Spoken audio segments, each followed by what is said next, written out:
તમે જોજો હાસ્ય તો ડગલે ને પગલે મળે છે. વિવેકાનંદ તો એમ કહેતા કે દિવસમાં 10 વાર દાંત કાઢવાની, એક વાર પરમાત્માને યાદ કરીને રુદન કરવું, આહું પાડવા આંખમાં, 10 વાર દાંત કાઢવા.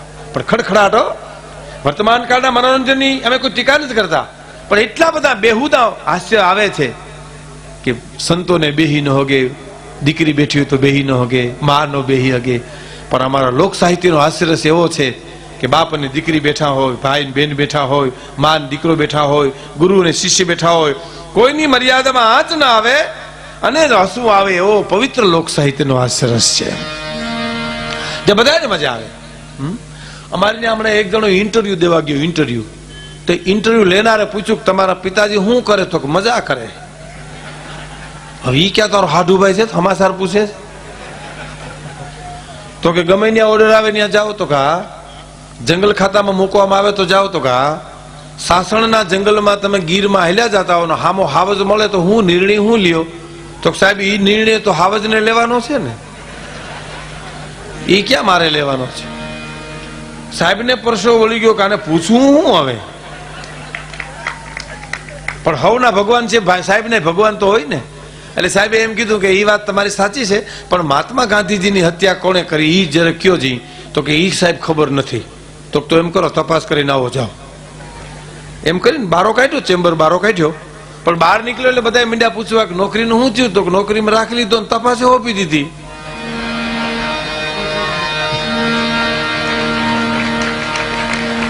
લ્યો આ હાસ્યરસ છે, દરેકના જીવનમાંથી નીકળે છે. હા, હું એકવાર બસમાં બેઠો હતો ને, અમારા અનુભવની વાત કરું. એક ભાઈ મારી બાજુમાં બેઠા હતા ને, એટલે મારાથી ભૂલમાં પૂછાઈ ગયો, મેં કેમ સુસ્તી જેવું છે, કઈ તબિયત બરાબર નથી, તાવ બાવ આવી ગયો?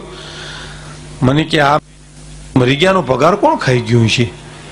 એટલે મેં કીધું કેમ નો આવ્યો? મને કે નો આવ્યો. પણ મેં કીધું કારણ શું? મને કે આગલે મહિને લઈ લીધો હતો ને એટલે. બોલો, અગાઉથી ખાઈ જાય ને આપણા લોહી પીએ બેઠા બેઠા. અને પાછો મને કે પગાર આવ્યો હોત તો મારે થોડું કામ હતું. એટલે મેં કીધું શું કામ હતું?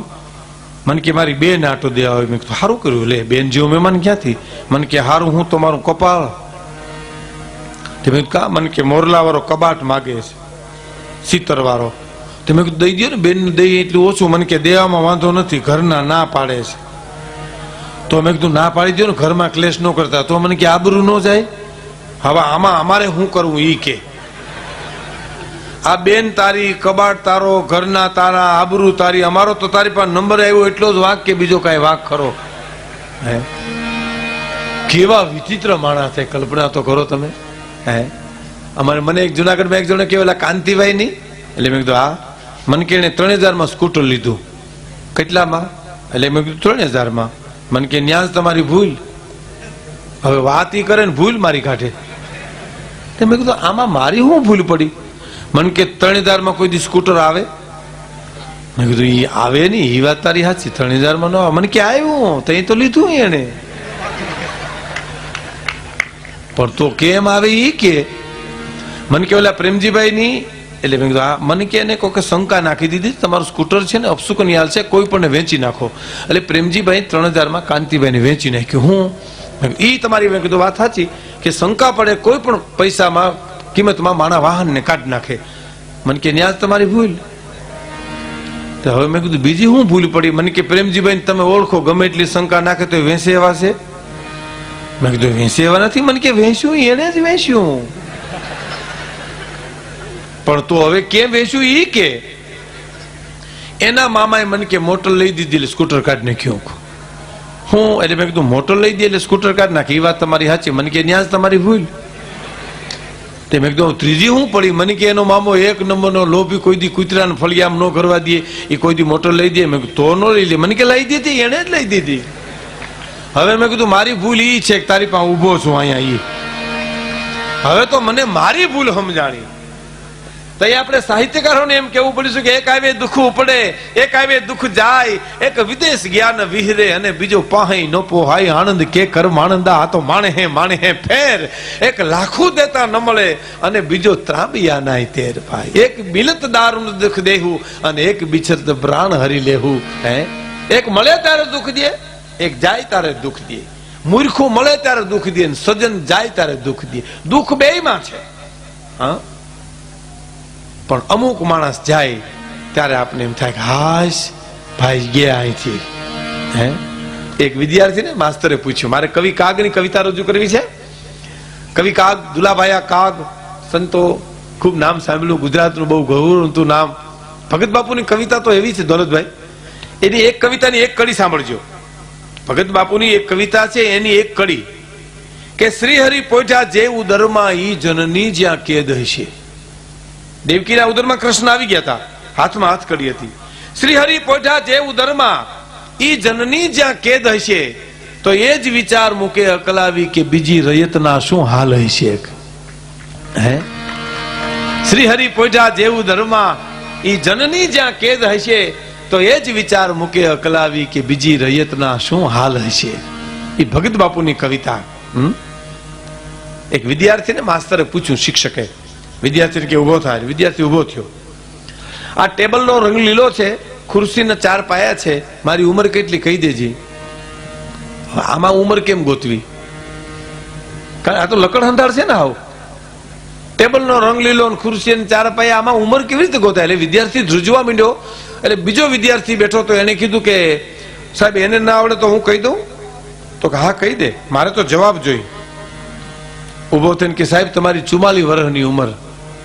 હે, કે તમારી 44 વર્ષની ઉંમર. સાહેબ ને તેથી 44 હું જ વર્ષ. એટલે સાહેબ ને પરસેવો વળી ગયો કે મારો હાવ ખોટો પ્રશ્ન પૂછ્યો, ના જવાબ સાચો આવ્યો ક્યાંથી હાવ. એટલે વિદ્યાર્થીને પૂછ્યું કેવી રીતે દાખલો ગણ્યો? કે સાહેબ દાખલો સાવ સહેલો છે, પણ કેવી રીતે ગણ્યો એ રીત તો મને સમજાતું. કે સાહેબ રીતે સાવ સહેલી છે, મારો ભાઈ અડધો ગાંડો છે ને 22 વર્ષ થયા. હે, એ ગુણતા ભાંગતા એ બાકી મેલતા, આખો ભવ મેં તો ગાડ્યો છે વટમાં, શૂન્ય તણો તરવાડો છે વટમાં, શૂન્ય તણો તરવાડો.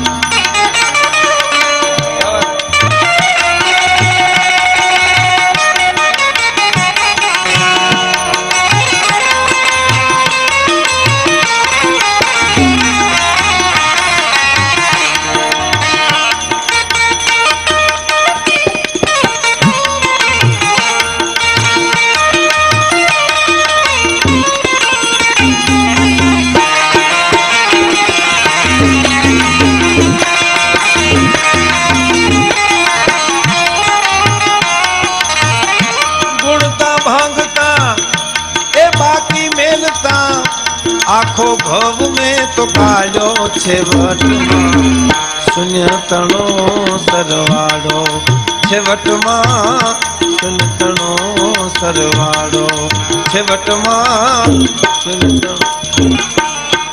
ગુણતા ભાંગતા બાકી મેળતા, આખો ભવ મેં ગાળ્યો પણ છેવટમાં શૂન્ય તણો સરવાળો. બહુ સરસ કવિતા છે, અદ્ભુત. એક વિડીયો વાળા ભાઈ છે ને, આમ જયારે ગીત આવતું ને ત્યારે તમે ઓડિયન્સમાં ફેરવજો કેમેરો. વાતોમાં તો ફેરવશો ને તો શું છે, નાની એવી વાત હોય એ પૂરી થવાની હોય ને તમે કેમેરો મૂકો એટલે હારા હારા માણસનું ધ્યાન જાય, એટલે આપણું તો જાય જ. એટલે ન્યાય પૂરું થાય ને અહીંયા પૂરું થાય. એનો એક દાખલો મને બહુ ગમે છે, હું દર વખતે દઉં છું. એક ગામમાં એક ખેડૂતે જઈને મિસ્ત્રી હુતારને જઈને કીધું કે આ દંતારમાં દાંતો નાખી દે, મારે વાવણીનું મોડું થાય. તો કે હું દાંતો નહીં નાખું. તો કાં તો મારી માં મરણ પથારી પડી છે, એના છેલ્લા ડહકા છે, એ નાળ મારા હાથમાં છે, જ્યાં દાંતો નાખવા ક્યાં આવું? ખેડૂ કેમ કર્યું, હું નાળ પકડીને બેહું, તું એ દંતારમાં દાંતો નાખી દે. એ ખેડૂ નાળ પકડીને બેઠા, દંતારમાં દાંતો નાખીને મિસ્ત્રી કે તારું પૂરું, તો કા તારું પૂરું. હવે જે વિધિ કરવી હોય કરી એમ. એટલે આમાં બેયના પૂરા થાય.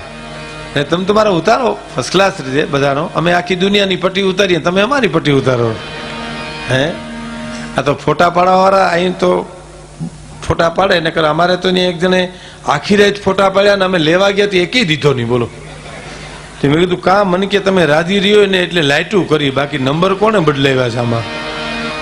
એટલે આમાં અહીં તો કેવા પણ છે જ ને, આ તો અમારા તરફની વાત કરું જ બધી. હે, ગુણતા ભાગતા બાકી મેલતા આખો ભવ મેં તો ગાડો છે વટમાં શૂન્ય તણો સરવાળો છેવટમાં શૂન્ય તણો સરવાળો છેવટમાં ગુણતા ભાંગતા બાકી મેલતા આખો ભવ મેં ગાયો છેવટમાં શૂન્ય તણો સરવાળો. પેલી જ કડી સાંભળજો કે ચોટલા વાળીને પૂછું જઈને ચોકમાં બેન કેમ તારો ચોટલો કાળો. હે બેન તારો ચોટલો કાળો કેમ છે? કે ચોટલા વાળીને અમે પૂછું જઈને ચોકમાં બેન કેમ તારો ચોટલો કાળો.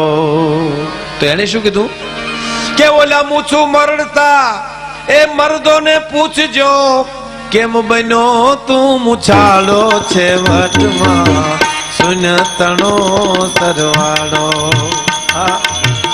મૂછું મરડતા મર્દોને પૂછજો મૂછું મરડતા મર્દોને પૂછજો મૂછું મરડતા એ મર્દોને પૂછજો કેમ બન્યો તું મુછાળો છે વટમાં શૂન્ય તણો